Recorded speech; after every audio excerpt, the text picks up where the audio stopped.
মদ এবং মদ যারা খায় বুঝে নিতে হবে, কিন্তু মদ এবং মদ যারা খায়, মদ যারা সরবরাহ করে, মদ যিনি বিক্রি করে, মদ যিনি কিনে ক্রয় করে এবং ক্রয় বিক্রয় উভয় জায়গাতে যারা সহযোগিতা এবং যার কাছে মদটা সর্বশেষে সব পরিপূর্ণ হয়ে যাদের কাছে সেটা জমা হয়, যেমন গোডাউন।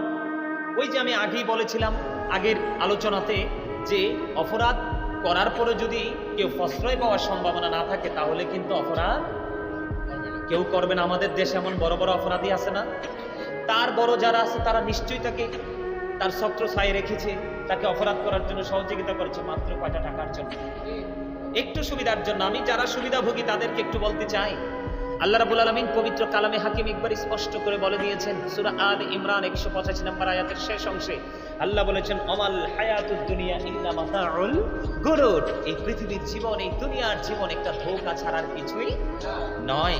তাহলে আপনারা যারা অন্যায় অপরাধকে প্রশ্রয় দিচ্ছেন, একজন ব্যক্তি একজন পার্সনকে ভালোবাসছেন, আল্লাহ এবং রাসূলের আইনের কোনো তোয়াক্কাই করছেন না, আপনারা কি করছেন? আপনি ধোঁকার মধ্যে নিমজ্জিত রয়েছেন। আপনাদেরকে আরেকটা মেসেজ দেই, কোরআন শরীফের 19 পারা সূরা শুআরার 88 নম্বর আয়াত আল্লাহ বলেছেন, ইয়াউমা লা ইয়ানফাউ মালু ওয়ালা বানুন। আল্লাহ বলেছেন আপনার ধন সম্পদ সন্তান সন্ততি কোনোটাই কাজে। তো আপনি কার জন্য কি করছেন একটু বিবেচনা করুন।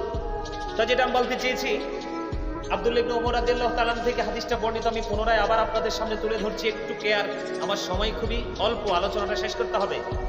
মদ, আবার বলছি, মদ যিনি মদ খায়, মদ যিনি সরবরাহ করে, মদ যিনি বিক্রি করে, যিনি কিনে এবং যিনি যার কাছে সর্বশেষে এসে মদটা কি হয়, গোডাউনে এসে মজুদ হয়, কি হয়, মজুদ হয়। আল্লাহ রাব্বুল আলামিন, রাসূল বলতেছে আল্লাহ রাব্বুল আলামিন এই সমস্ত ব্যক্তিগুলোকে কি করেছেন? অভিশপ্ত করেছেন। কথা বলে না, তাদের অকল্যাণ কামনা করেছেন। জোরে জোরে নাউজুবিল্লাহ। তাহলে এই মদ খেয়ে, আমার দিকে তাকান, আবারও বলছি, এই মদ খেয়ে কুলি করে নামাজ পড়া যাবে, পড়তে পারবে, এটার কোনো যৌক্তিকতা আছে? আপনাদেরকে দর্শক যারা রয়েছেন এবং শায়েখ ভক্ত যারা রয়েছেন, আপনাদের কাছে আমি প্রশ্ন রেখে গেলাম, আপনারা দয়া করে দলিল দিবেন আমাদেরকে, যদি দলিল থাকে। আর আরেকটা বিষয় আফসোস লাগে, আমার কাছে মনে হয় শায়েখ ট্রাই করেছিলেন, আমার কাছে মনে হয় উনি একটু অ্যালকোহলিক, আমার কাছে মনে হচ্ছে শায়েখ একটু ট্রাই করেছে। আমার জীবনে এটার বোতলও কেমন দেখিনি, আমার জীবনে, আর এই জীবনে আল্লাহ যেন আমাকে দেখায়ও না। আমার কাছে মনে হয় শায়েখ একটু ট্রাই করেছিলেন, একটু কুলি করে দেখেছিলেন।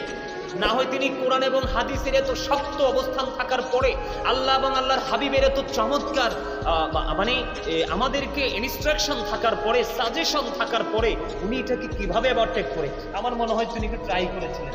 একবার ট্রাই করে কুলি করে ফেলে দিয়েছেন, দুর্গন্ধ পায়নি, আবার তিনি কুলি করেছেন, মনে হয় পায়নি, তৃতীয়বার থার্ড টাইম তিনি আবার কুলি করেছেন, পায়নি, আমার মনে হয় তারপরে তিনি সলিউশনের জন্য আসলেন। আমার কাছে অবাক লাগে, এত নির্লজ্জের মতো, এত মূর্খের মতো কিভাবে। এমনিতেই নারী পুরুষ যুবক যুবতীর একবারে নষ্ট হয়ে গেছে। গত কয়েকদিন আগে ইন্টারন্যাশনাল টিভিতে, সোশ্যাল মিডিয়াতে দেখেছি, নারীরা ওপেনলি মদ খেয়ে তারা নেশাগ্রস্ত রাস্তায় পড়ে আছে, ডিবি অফিসে তাদেরকে ধরে নিয়ে গেছে। আর এরকম একটা ভয়ঙ্কর ক্লান্তি লগ্নে এত বড় জঘন্য হারাম একটা জিনিসকে তিনি কিভাবে নামাজ পড়ার ক্ষেত্রে তিনি এটাকে বৈধ বলে ঘোষণা দিয়ে দিলেন। নামাজ তোলে বলেন না নাউজুবিল্লাহ, আরো জোরে বলেন নাউজুবিল্লাহ।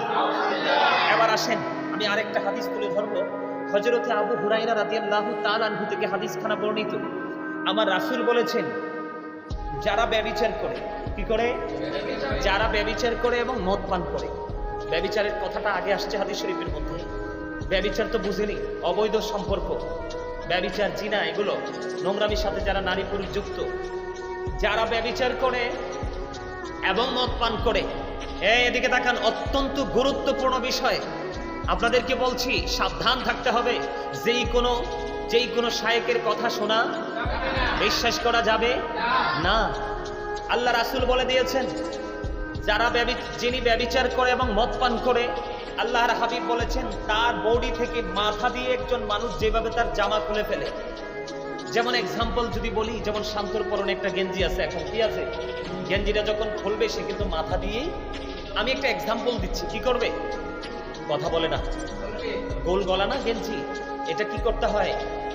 মাথা দিয়ে উঠাতে হয়। আমার রাসূল বলেছেন যে ব্যভিচার যিনি করবে এবং যিনি মদ পান করবে, আল্লাহ রাব্বুল আলামিন মাথা দিয়ে যেইভাবে জামা খুলে ফেলা হয় ঠিক তেমনি ভাবে তার কাছ থেকে ঈমান কেড়ে নিয়ে যাবে। ঈমান যদি কারো কাছে না থাকে তাইলে সে মদ খেয়ে নামাজ পড়তে পারে? লাভ হইব? আর জোরে হবে? এবার আসেন আরেকটা ছোট্ট হাদিস শরীফ বলি। আল্লাহর হাবিব সরকারে দু জাহান ইমামুল মুরসালিন রাহমাতাল লিল আলামিন সিরাজুম মুনির আমার প্রাণের রাসূল তিনি বলে দিয়েছেন, যারা অ্যালকোহলিক, যারা মদ পান যারা করে এবং যিনি মদ পান করে, আল্লাহ রাসূল বলে দিয়েছেন কাল হাসরের ময়দানে তাদেরকে তিনাতুল খাবাল থেকে খাওয়ানো হবে। এখানে আমার সামনে যারা আছে তিনাতুল খাবাল সম্পর্কে সবারই ধারণা আছে? রাসূলকে প্রশ্ন করা হলো, ইয়া রাসূলুল্লাহ, ইয়া হাবিবাল্লাহ, নবী গো, তিনাতুল খাবালটা কি গো নবী? আমার নবী বলেছেন আরেকটা জাহান্নামীর নিংড়ানো পুঁজ।